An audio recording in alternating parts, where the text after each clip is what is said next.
Благодарам колега Џафери и се надевам дека моето процедурално обраќање ќе биде последно за денеска и дека ќе продолжиме нормално да работиме.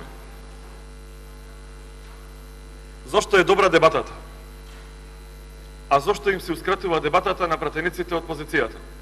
Ако денеска не започнеше ваква дебата, немаше да знаеме дека Стефан Богоев, Томислав Тунтев и другите колеги се против студентските ваучери од 18.600 денари. Граѓаните на Република Македонија се уште ќе беа во заблуда и ќе мислеа дека ќе добијаат поддршка за нашиот предлог закон за зголемување заплатите во администрацијата за 5%. Ете, затоа е добра дебатата.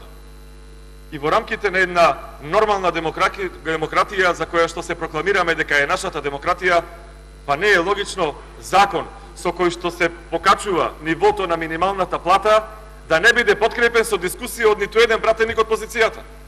Па срамота е тоа. Или има па причина. Законот има премногу фаленки, не е функционален и нема да биде добар во пракса, е предизборен маркетинг и кршење на препораките од сите оние представници од Европската унија кои што велат дека зголемувањето на платата во предизборието значи и пореметување на изборниот процес, или пак се срамат да го бранат овој закон. Беше добро да слушнеме и доблесно од представниците на позицијата, посебно од координаторот, посебно од Стефан Бокоев. Нема ваучери за студентите. Нема. Тоа е тоа. 4,5 милиони евра, од многите досега потрошени по различни основи за овие 110 дена, биле многу пари за студентите во Република Македонија.